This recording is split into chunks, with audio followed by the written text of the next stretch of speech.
Hey, what's up YouTube? Down the smartphone guy coming back at you with another video, and today I'm excited to share with you my unboxing and first look at this device right here. This is the Ulefone T1, and before we get too far into this, I just want to mention that you can pick this up on gearbest.com for just under $200.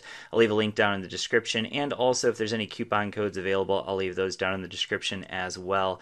So on paper, this is a phone that really is nearly a flagship device because of the specs and things that it offers, but it's only $200. So let's go ahead and talk about some of those things. So let's first start with an unboxing because on the box they actually have some of those specs. So let's go ahead and pull this out. So this is the device itself. We'll go ahead and pull this thing off here.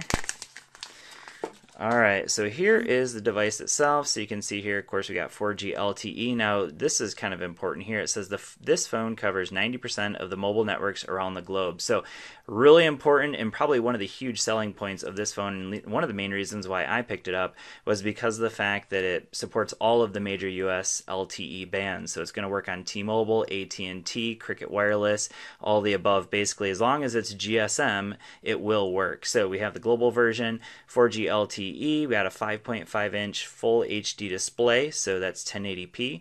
We have dual cameras on the back, 16 megapixel and a 5 megapixel, and that's a Samsung. I'm not exactly sure what the sensor is, but it is a Samsung sensor. And we have our dual flash there on the back as well. We have an 8-core Helio P25 processor. Now this thing is actually clocked at 2.6 gigahertz. So on paper, it's clocked at a faster speed than this device here. This is the Xiaomi Mi Mix 2, and this one has the Snapdragon 835 processor, and it's only clocked at 2.45.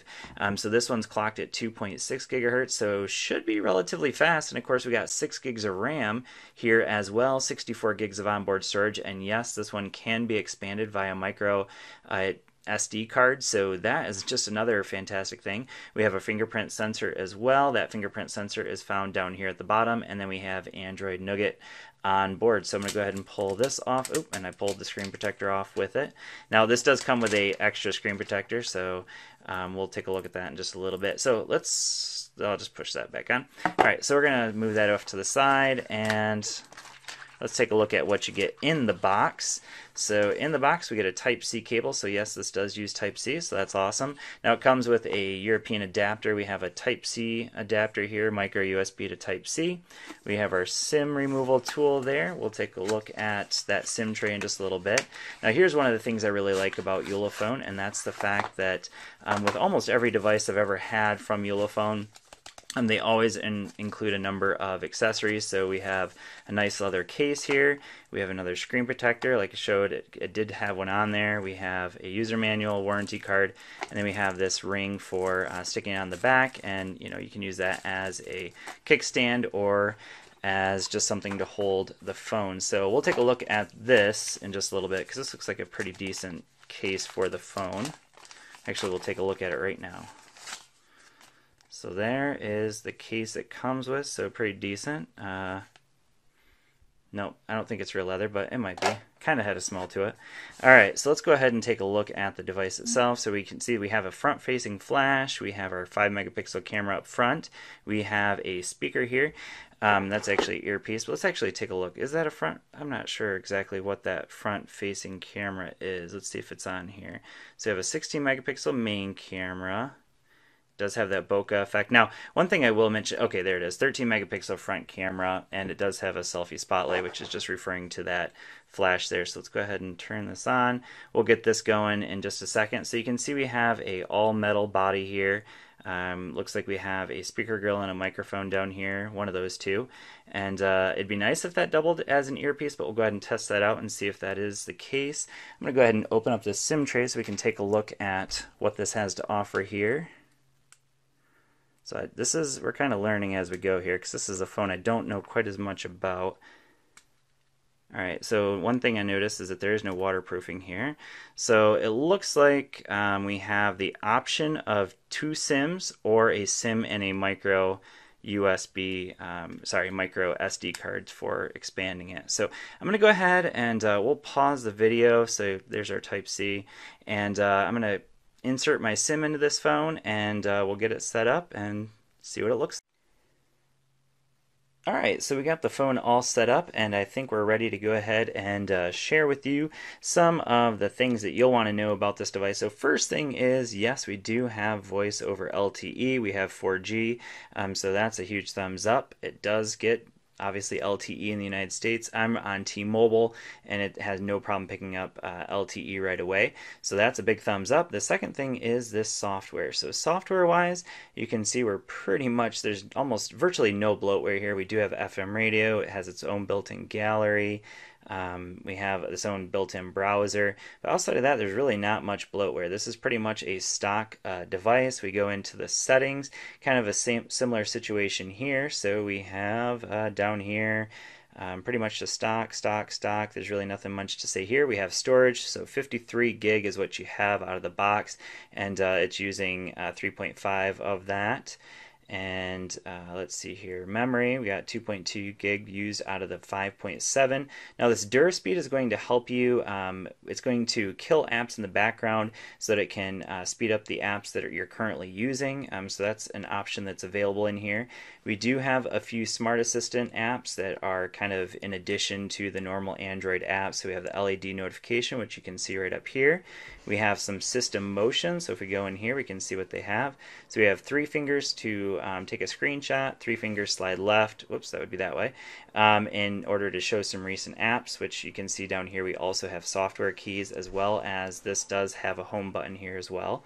We have some off-screen gestures, so I think I already turned those on. So we have double tap, swipe up, looks like that is to light the screen and unlock. We have the launch the application camera, with a gesture. Okay, we can launch the calculator with a gesture, and we can control the music with a gesture. It looks like there was more gestures there as well. We do have screen recording, which is awesome. So if you want to record maybe a game or something that you're doing, you can record the screen. We have an eyebrow mode. Now I actually already looked at this one. It's kind of weird. But we have some night modes, outdoor mode, and sleep mode. So red light can help you sleep. Green light is good for eyes, reduce the screen brightness.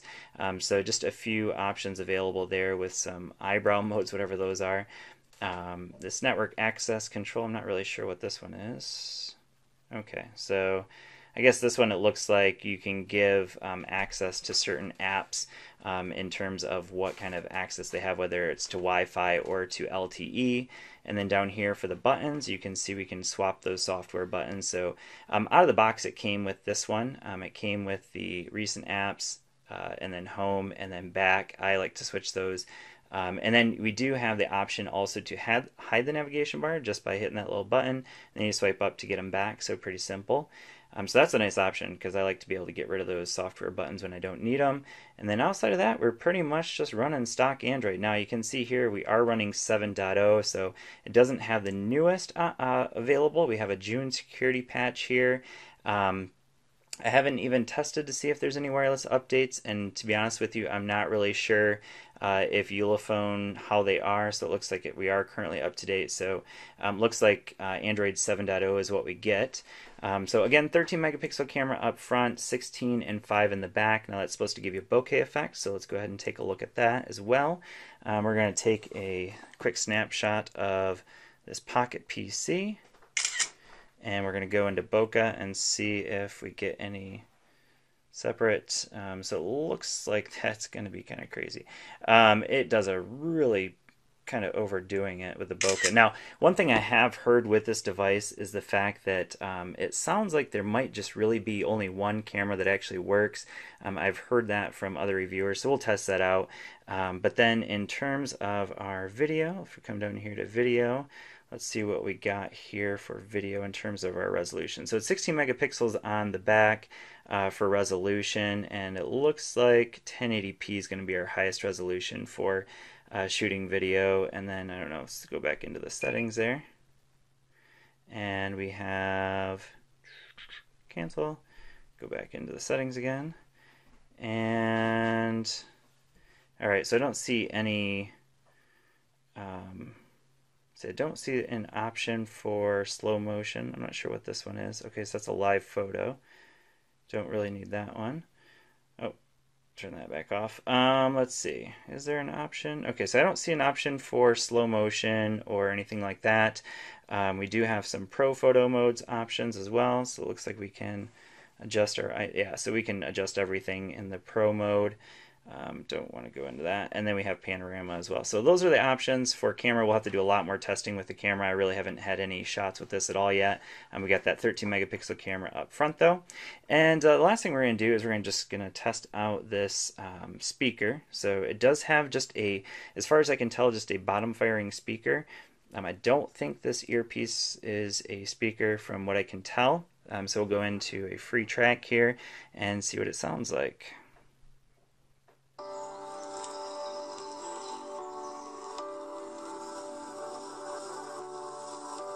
Skip that ahead a little bit.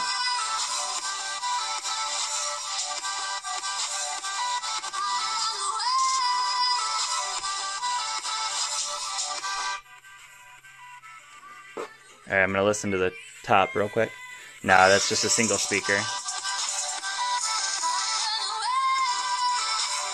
Okay, so it definitely is not the loudest speaker. It's also a little bit tinny. So in terms of the speaker, I definitely would not give this a huge thumbs up for the speaker at all.